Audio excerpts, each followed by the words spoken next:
Web3.tv.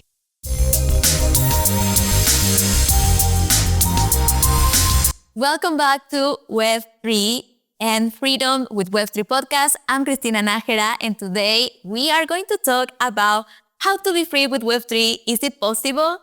I have with me Andres. He is from OG Media. How are you, Andres? I'm very excited to highlight him because he has a very interesting journey. Also, he is from Colombia, very close to my country. I am from Ecuador. And here we are going to discover, can you be free with Web3? What is Web3? And actually, what is freedom? Let's start. How are you doing today? Hola, Cristina. Hey, everybody in Web3. Very happy to be here in your show. I love the setup. I love what you're doing with everything here. But yeah, and I love to talk about freedom. I think everybody wants freedom in their life, right? Yes, let's start with that. Would you like to share what is freedom for you? Well, actually, more than freedom for me, people ask me recently what it means crypto, what I mean becoming financial independent, and it's the freedom that you have to do whatever you want, like traveling or buying stuff, but also the freedom to give support or backup to your family. So for me, freedom is not do whatever you want because you have to follow rules wherever you live, but freedom for me is that having the ability to do anything at any moment that you want. Yes, I think freedom is a very hot topic because it's different for everyone, right? And especially if you are in a city where you are not from that city, you need to follow the regulations of that city.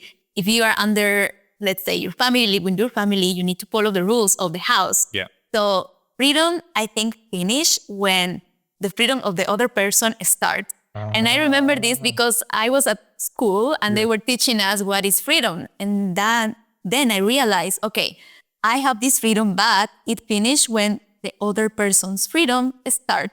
So yes, I think it's different for everyone. And that's the beauty of it because every person have different perspectives on freedom. Yes. So with Web3, how you can explain Web3 in easy words? In easy words? Well, the whole Web3 or crypto blockchain or the whole ecosystem? The whole ecosystem. Wow, okay, that's a good question. So I explain it to my kids, right? Perfect. The best way. So Web2, I have a 10 or 5 years old boy and girl. And they're, Daddy, what do you do? What is crypto? What is blockchain? What is Web3? What is all of this? I studied myself computer engineering back in Colombia. So I have a bit of knowledge of how blockchain works, right? But for me, it became easy to explain when I became a teacher and started creating content and all of that. So when I told, actually my son recently, he explained me what was Bitcoin. He said, Daddy, I want to work with you. Wow. And he's only 10. I said, okay, go and watch this video and explain me back what is Web3, blockchain. So in a nutshell, for me, Web2 is the way that you can send information, and it's only information, it doesn't have value attached to it, right? So you send a picture and a video on WhatsApp or email or whatever application you have, you send information and you can copy it and then send it to you. If I send you a picture of this camera to you on WhatsApp, it's the copy, right? Mm-hmm. And Web3 starts with assets, with Bitcoin. If I send you 1 unit of Bitcoin or Satoshis, I send you value and it cannot be replicated. And after that, Web3, it becomes bigger. You know, now we have DeFi, CeFi, real-world assets, AI, layer 1, layer 2. We have a bunch of assets traveling on the net. But that Web3 is attached to asset values. Wow. So I told my kids, instead of me sending you a picture of Teletubbies, I want to send you Solana. That's an asset. That's the best way to explain. Before in Web2, you were sending information. In Web3, you're sending value. Oh, wow. Very easy to understand. Yeah. I will also like to add that Web3 could be described as when you own something, right? Yes. I recently joined a course called She5, and what I knew... She5. Yeah, She5, yes. Okay. It's She Finance. Okay. So it's like financial for women. Okay. And what I realized is that what I thought is what they explained. So for me, it was like mind-blowing because my understanding of Web3 is you own things, right? So with Web1, you can only read, right? Yeah. In Web1, you don't have access to engage. You don't have social media. Yeah. with Web2, you have social media, so you could Yeah. interact, right? You have Facebook, you have Instagram, so you can post your things. Yes. You can share everything with the world.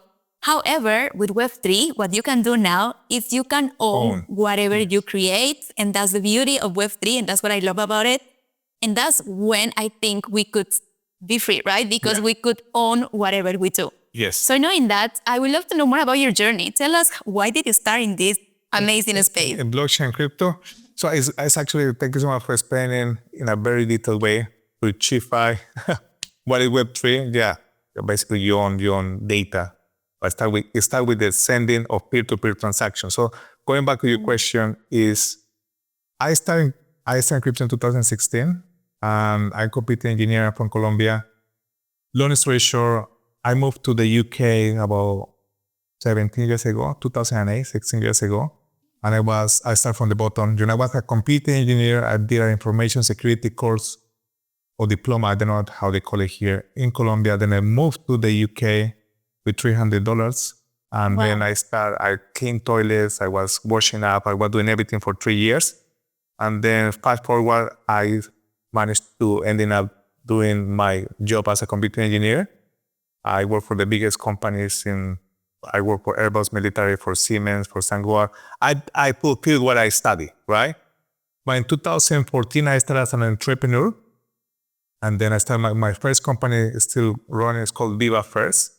It was a company that we were helping students to go from Colombia and study abroad to learn English. So Australia, America, UK, even Dubai now. So that company is still running. But then in 2016, when you're an entrepreneur, you're looking for more ways to make money. Yeah. I wasn't making any money back then. I was just breaking even and still having a job. And I saw this advert on Facebook about Bitcoin. And they said the crypto scam. Wow. So that crypto word, it resonated with me because I studied cryptography, right? A unit. Okay. And then I started research. Fast forward, I spent about 6 months I searched about M-Pesa. I don't hear about M-Pesa. It was the SMS solution in Africa that people were using to buy electricity and everything. Okay. That was the first case of a study I saw before jumping into crypto. So M-Pesa, I can't remember if it was Uganda or Zimbabwe, but people in Africa and Latin America that are really poor, they don't have access to bank. But everybody has a mobile phone with SMS. Correct. So people were going to, for example, 7-Elevens and they were topping up the electricity through SMS. So that, I remember that because back in Colombia when I was little, in the 90s, I remember people were struggling in the mountains. My family from the Andes to pay for electricity. So that resonated with me. Fast forward, ending up with the Bitcoin white paper in front of me. It's really short, the Bitcoin white paper, I guess it's only 16 pages or 18 pages. Yeah, it's really short. Yeah. I read it, but then that blew my mind. And then I started to research more. And then I bought my first Bitcoin at 320 pounds, sterling pounds, about $400. How many you got? I got only one. I didn't have much money. I used my credit card. I remember I bought it on a central exchange. And I keep it there for 6 months. I didn't do anything to it. Did you need a seed phrase for it? I need a seed phrase. Back then, no, because it's a centralized exchange. Centralized, yeah. Yeah. So I don't have that Bitcoin, by the way. I lost that many more Few of us, we always, most of us lost our birth. So worry, you are not alone. We're not alone. So I jumped from that. Then I started to research more about what was crypto. There's a very good book that I read and recommend. It's called Digital Gold by Nathaniel Popper. The Untold Story of Bitcoin. That book fascinated me because, I read that book and then I read a book with blockchain, how to build blockchain. I read so many technical books, but they're too boring. Yes. So then I read this one, Digital Gold by Nathaniel Popper, and explained the storytelling about how Satoshi Nakamoto started from the beginning in 2007 and 2008. Satoshi Nakamoto was the first person to build a community without social media. He was reaching out on email to developers explaining what was Bitcoin. And then there were only 2 people that pay attention to him. And between those 3, started the transaction and mining Bitcoin and sending Bitcoin to each other. Wow. But remember, Satoshi was doing this only by email out an idea. And he managed to find people to help him out. So all the story in that book say, and then how it went from there, I still tell all the names of everybody that was involved. And then they tell about Silk Road. You know what the Silk Road about all the bad stuff that happened with Bitcoin. And they talk about the Bitcoin conference in New York held in 2013. They talk about a bunch of stuff, all the way until Ethereum. So all these people in this book, I have met a couple of them, which is Wow, that's so impressive. so Roger Berg was there as well, but now he's not around anymore. But there were so many people there. That book helped me a lot. So, and fast forward, I start to research more about crypto. I start to build communities. I volunteer myself. This is the thing that people don't know about in crypto. You have to volunteer, like you have to become volunteer in companies to learn, right? So I volunteered myself for this company was just getting started. It was a trading software bot company. Okay. I started I left my high paid job as an engineer, and I said, look, I want to work with you guys. I started as a customer service, and I had so many tickets. This company, it was connecting exchanges with the users. So what we were doing was trading. They have we were not trading. The software were trading on their behalf. They didn't have to send the money to the company. They keep it in their wallets on Binance, EBTC, Bittrex. There was a bunch. And then the software were trading on their behalf. In that company, I learned a lot. Why? Because I was explaining what was crypto, how to set up an exchange, how to connect with API keys. It was very technical. I came from a technical background, but I was very good with people.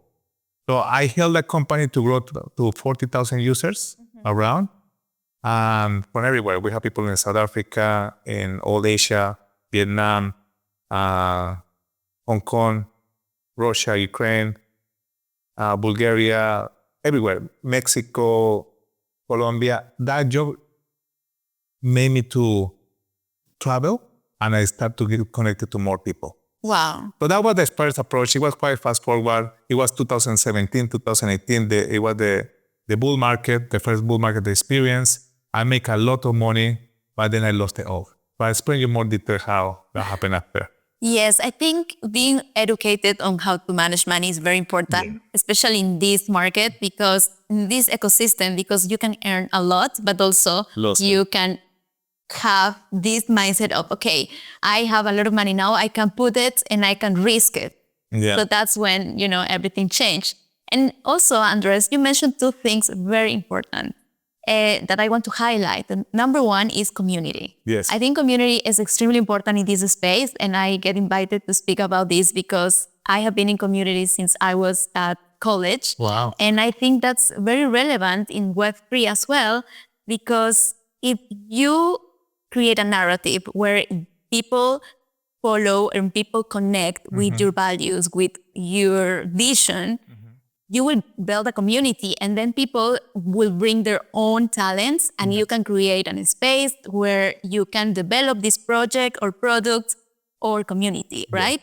So I would love to know more about how did you start your communities, right? For me, I think it's important to give value, to give value away, because it's when people realize that you really care about it, right? Yeah. And in this ecosystem where a lot of people are here only for the money, I think combining both, having the vision, having the passion, but also thinking how I can benefit from this, Yes. it's important, because at the end of the day, we all want both, right? Yes. We want to build a community, we want to have a vision, and we want to also make money. So would you like to share more about that? So the community, look, having a community is a lot of work. But people think it's easy. And most of the people start in crypto because they like the idea, they like the fundamentals.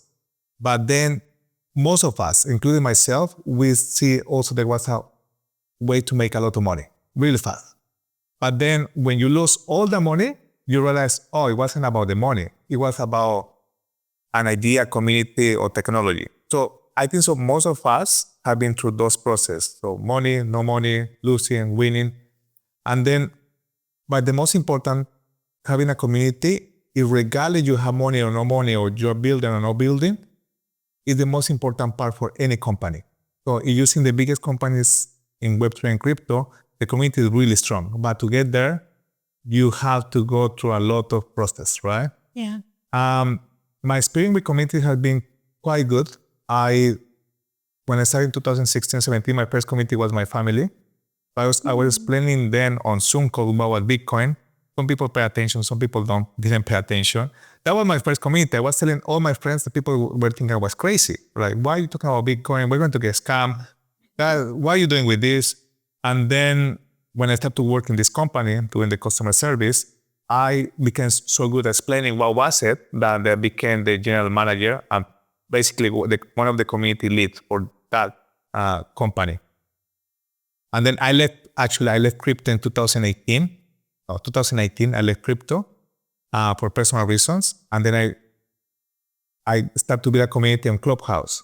Okay. Clubhouse? Yes, of course. So I have a community of 150,000 people, most of them Spanish speaker Latin American. Mm-hmm. So I did it only entrepreneur. I wasn't speaking about crypto. I was talking about only personal brand. Okay. So the reason why I'm telling all of this because I started a journey in 2019 and 20 and 21. I started to work a lot with influencers in Latin America. So I created one of the biggest influencer marketing companies during COVID, and we were helping entrepreneurs, CEOs, brands to grow to shout outs or giveaways on influencer marketing. That's how I grew so fast on Instagram. I got to 1 million because I met all the influencers and they were giving a shout out to my account. But that has to be with community. But it was their community, it wasn't my community. So I have a bunch of subscribers, followers that now they say, why I'm following this guy that my friend told me, but let me just think about crypto now. The most difficult part of community is not gaining followers or community members, is maintaining them and how you can enhance or help them with your products and services. And then in 2022, when I came back to crypto, one of my good friends from Binance told me, hey, look, I have this project I would like that you showcase on your stories. I'm not an influencer. I just have, this is my company. No, help me out. So I helped her.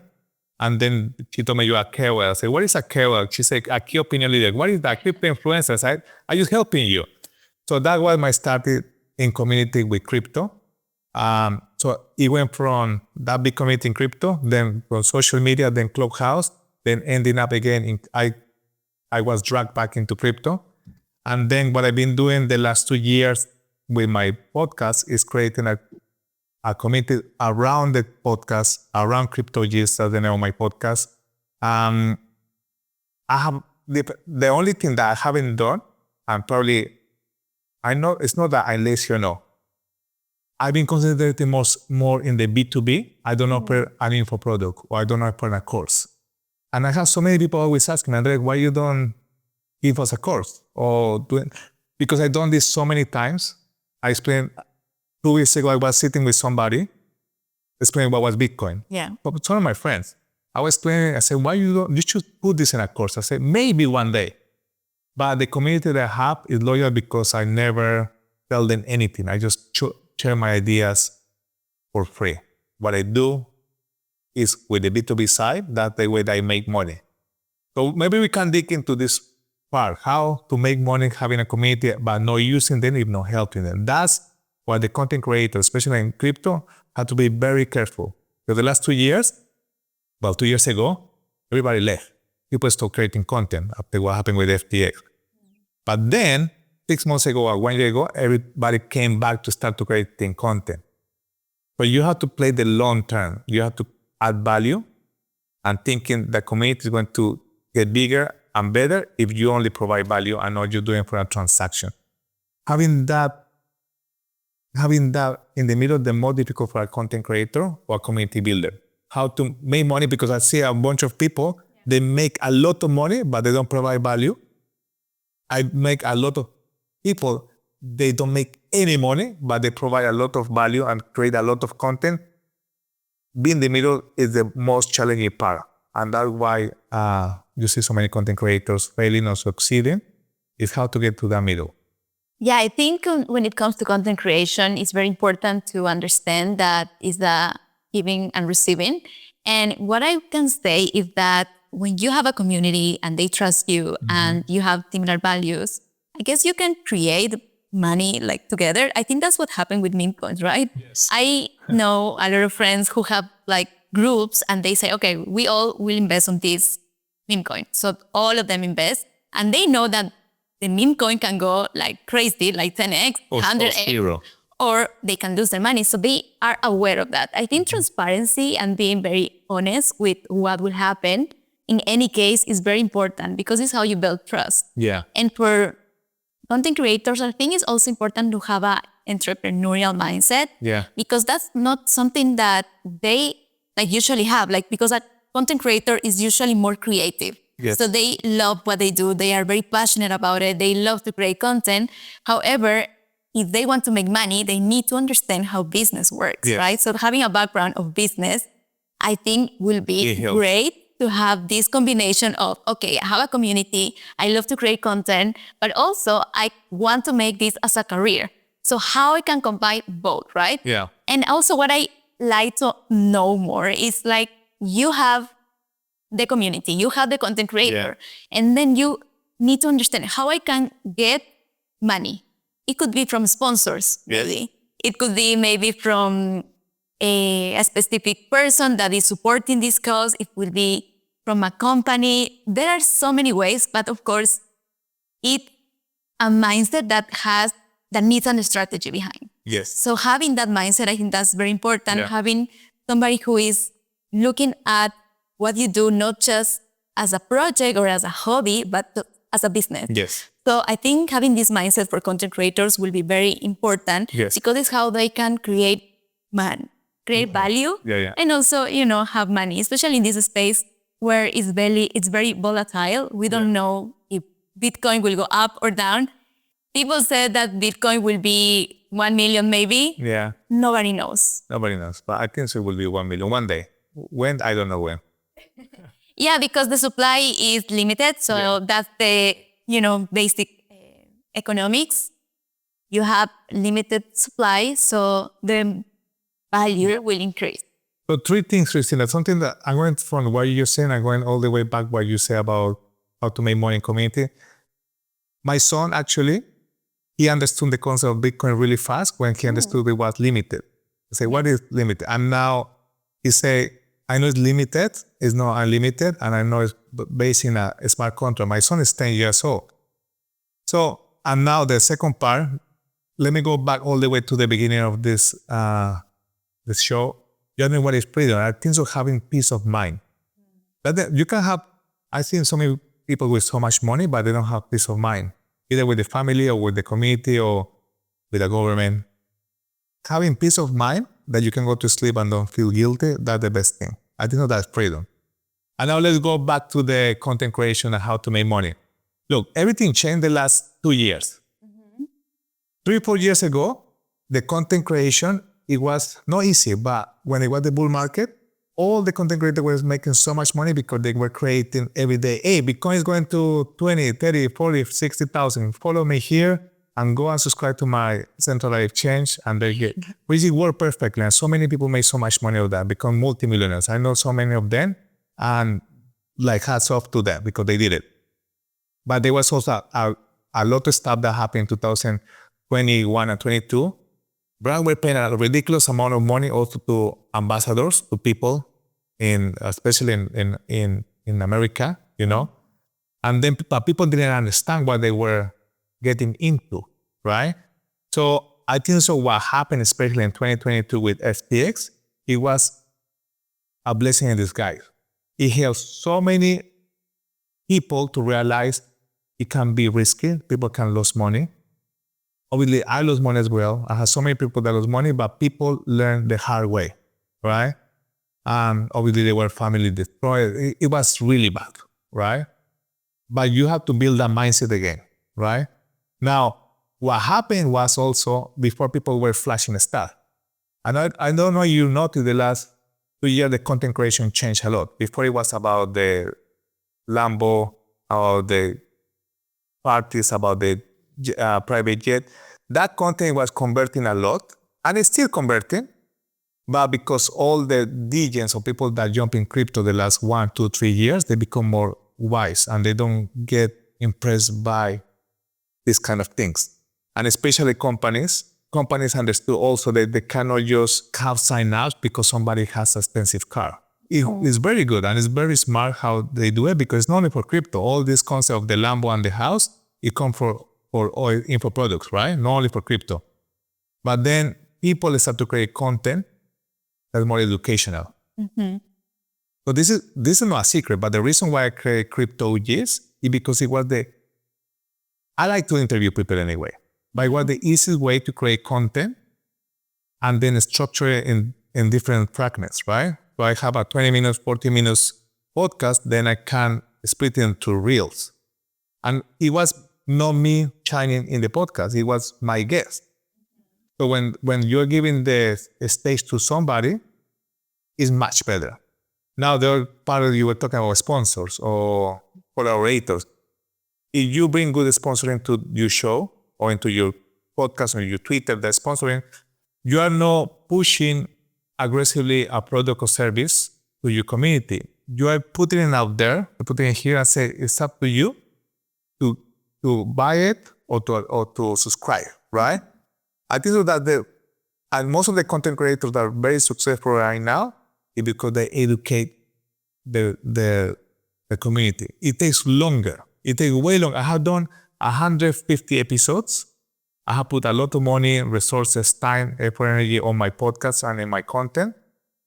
And it wasn't easy. The first 6 months when I started as a KOL, I was just going to all the shows, paying my stuff from my pocket, and then raising my hand, hey, I'm going to do it. I put myself out there.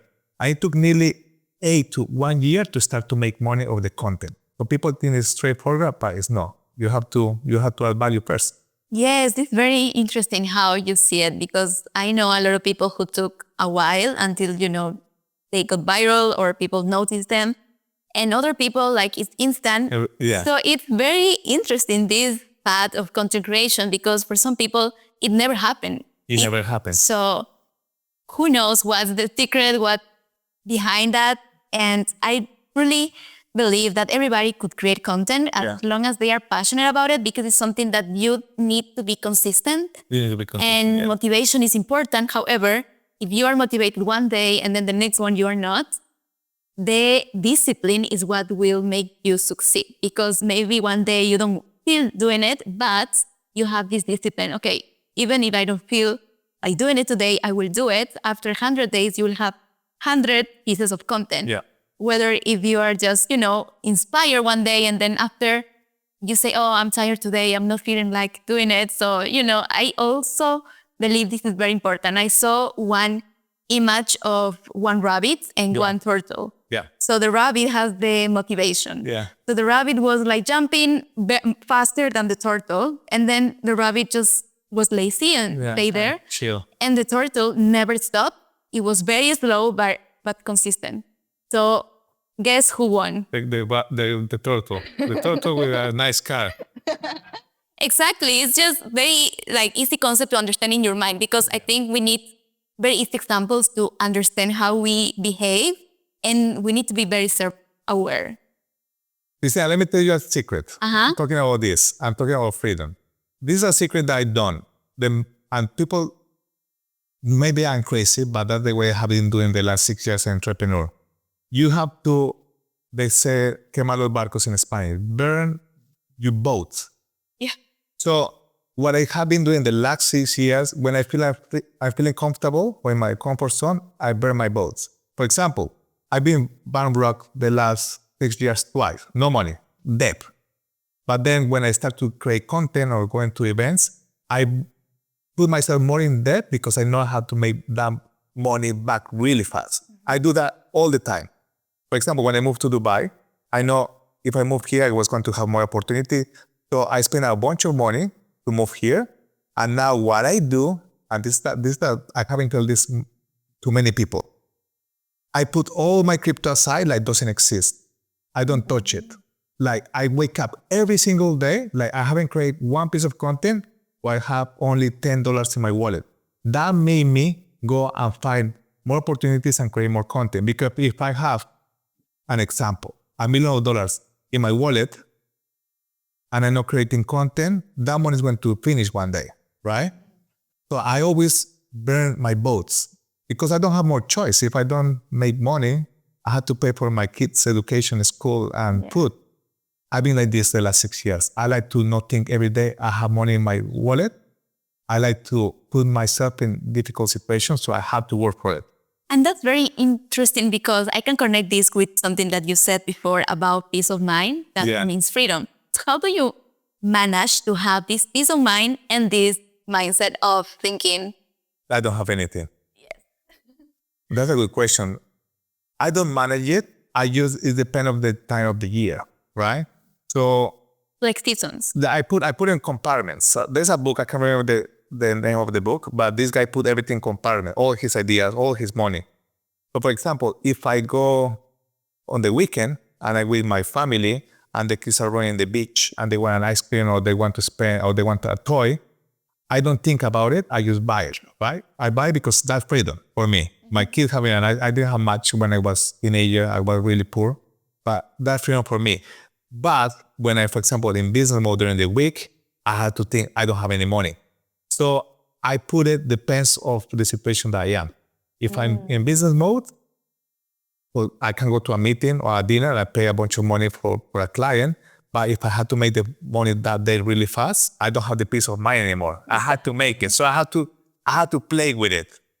So my freedom, I can just play with both sides.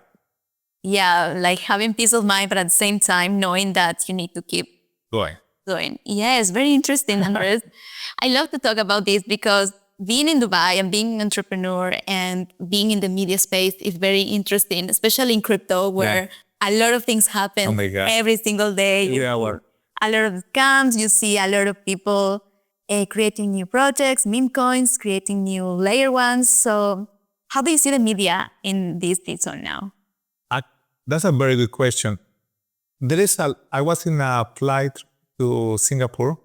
I think you were as well. The Web3 TV team were there. There were so many people in crypto there and so many projects. And I was talking to different content creators and people that are doing media. We have a responsibility now as some media or content creators to showcase what is happening in the world, right? Especially within crypto.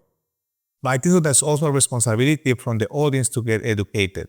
Look, I understand that it's my responsibility if I tell somebody, look, this token is going to be a good fit for you because I think it has good tokenomics. I believe it has good team behind. But I'm not entirely responsible 100% when the token launch. If something happened with the world, it can be a war, it can be a chip in the economy in Europe. I don't control all of that. So I think it's very important to everybody that create media, tell all the audience, always, no financial advice, do your research, and you can lose everything. I have lost everything twice, and I didn't blame anybody. But I think so we're in a culture that is a lot of blame around. We need to stop with that. You have to take ownership and responsibility of your mistakes and also of your good decisions. But people getting more smart. With the media, I think so X is helping a lot. There's a lot of part that say this is not true or this is based on fiction, whatever.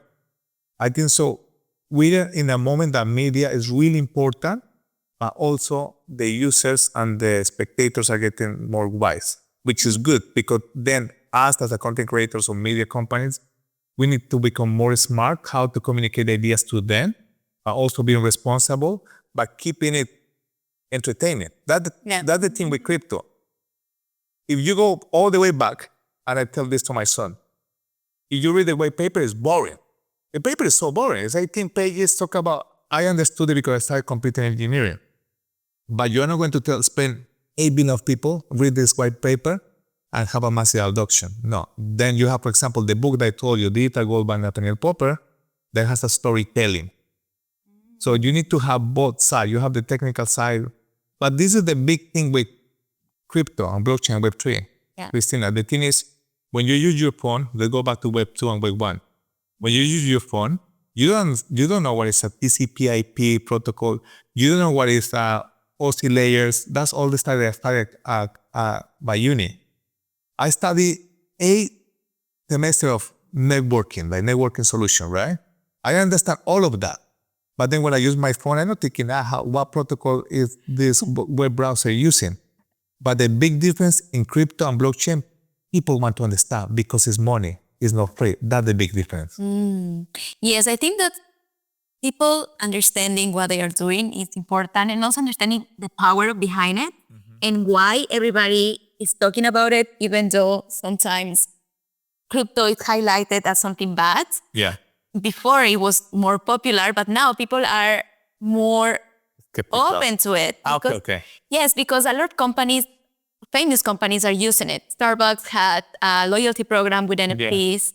And you have seen a lot of banks using Bitcoin now. El Salvador has Bitcoin as their currency. Yeah. So I think these case studies are very relevant for people to really understand that there is an opportunity. However, there is also your responsibility to do your homework, to go and read. We are doing a podcast here. It's easier for me, at least. I love to listen to things. I love to watch things. So maybe if you are not, type of person who likes to read, I think this is very useful. Yeah. And that's why we are creating this space. We want to showcase how Web3 can make you free because, as you mentioned, you can have all the information as well. You can make a lot of money, but also it's not just about that. It's about understanding how you can be more stable with it, right? Because that's the wave that we have now. As you mentioned before, people were attracted to Lamborghinis, to houses, but at the end of the day, not everybody can achieve that lifestyle. No. So even though if they make a lot of money with crypto, it has to be used in a different way. So it was a pleasure having you, Andres. Thank you, Cristina. It was a nice conversation. Thank you so much for coming. It was a peace of mind. Thank you so much for watching. Remember to stay tuned for the next episode. We are going to bring more guests for you because you need to understand more how to use this technology, how Web3 can change your life, and keep watching Web3 TV because you have a lot of resources. See you next time.